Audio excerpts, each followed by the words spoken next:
Bom dia a todos.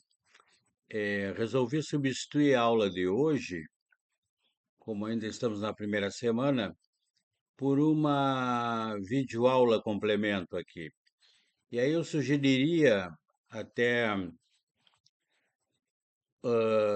acatando uma sugestão do Gustavo, né, que vocês tentassem resolver pelo menos os três primeiros, os três primeiros exercícios aí da lista que eu chamo lista de recapitulação, tá bom? Depois, na segunda-feira, nós discutimos as dúvidas que vocês encontraram, ou coisa parecida, e resolvemos, claro, os exercícios. Então, o primeiro exercício é um exercício envolvendo estequiometria, muito interessante, foi até uma experiência que nós publicamos há muitos anos atrás no Chemical Education.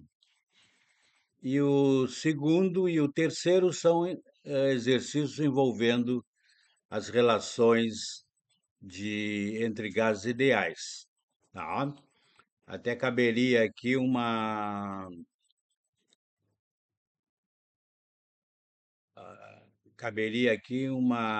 que está a lâmina, uma pequena recapitulação da lei dos gases ideais, né? Como eu falei em aula, é uma lei limite, uma lei, o nome já diz, é ideal, né? Não existem gases ideais, existem gases reais que se comportam como ideais. E as equações que nós dispomos para a equação de estado para o gás ideal, que envolve as três variáveis, volume, temperatura e pressão, foram obtidas através de experimentação feita por Boyle, Charles e Gay-Lussac, tá? Então nós temos aqui nessa lâmina o Charles, né, chamada lei de Charles, que ele descobriu que o volume de um gás, e aí ele trabalhou com gases reais, obviamente, o volume de um gás é proporcional, aqui está o símbolo de proporcionalidade, é diretamente proporcional à temperatura absoluta. E o Boyle, a famosa lei de Boyle, né, que o volume é inversamente, aqui está 1 sobre P, inversamente proporcional à pressão do gás. Tá? Isso aí posto num gráfico, vamos primeiro analisar a lei de Charles. A lei de Charles, aqui está ela, né? Vamos pegar outro gráfico. Aqui a lei de Charles para dois volumes de gás considerado. Então ele observou a pressão constante, porque, claro, são três variáveis. Se eu quero analisar a influência de uma na outra, eu tenho que manter a terceira constante. Então, aqui a pressão constante de uma atmosfera, ele observou que o volume dependia linearmente, aqui está a temperatura absoluta, tá? Era um comportamento linear. E até não sei se você sabe da onde que surgiu o zero absoluto, né? O zero absoluto é um conceito puramente matemático, não tem validade física, porque seria o volume ocupado por um gás, volume zero, volume nulo, ocupado por um gás que já nem seria mais gás, seria sólido, né? E essa temperatura é menos 273 graus Celsius. Então, extrapolando essa reta aqui, obtida por Charles, né, para volume zero, por isso que eu digo que é um conceito completamente matemático. Como é uma reta, extrapolo para zero, volume zero, né? E aqui nós temos a temperatura de menos 273, mais exatamente 273,15 graus Celsius. Esse é o zero absoluto, tá bom? Vamos ver outro gráfico aqui. Bom, aqui esse que eu já mostrei, né?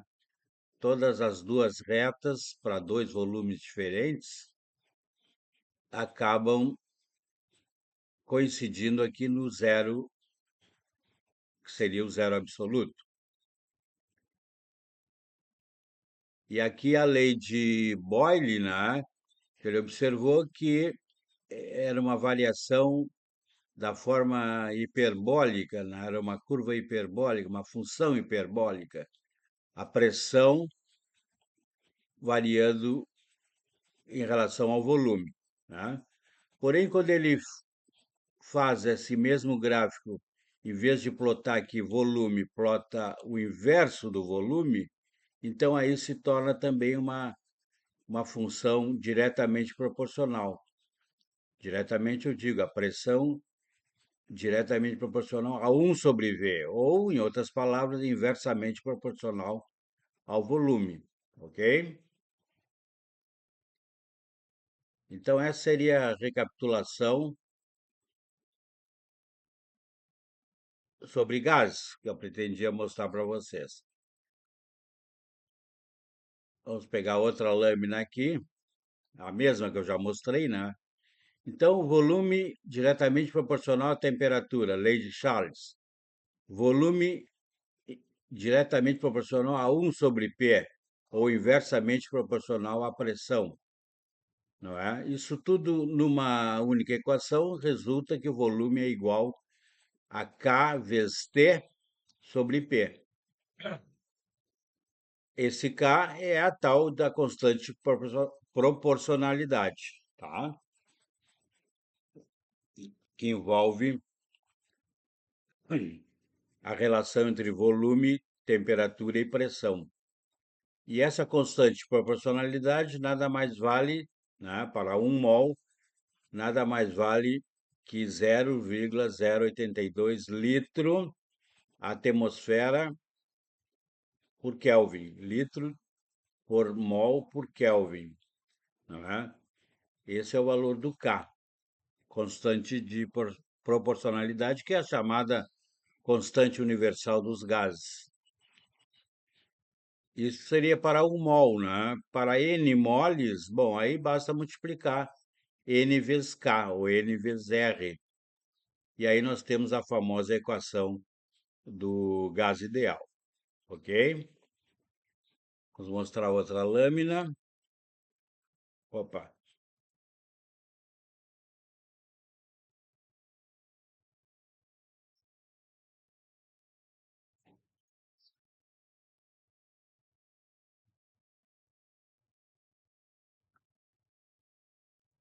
e essa lâmina, aqui está ela, acabei achando agora.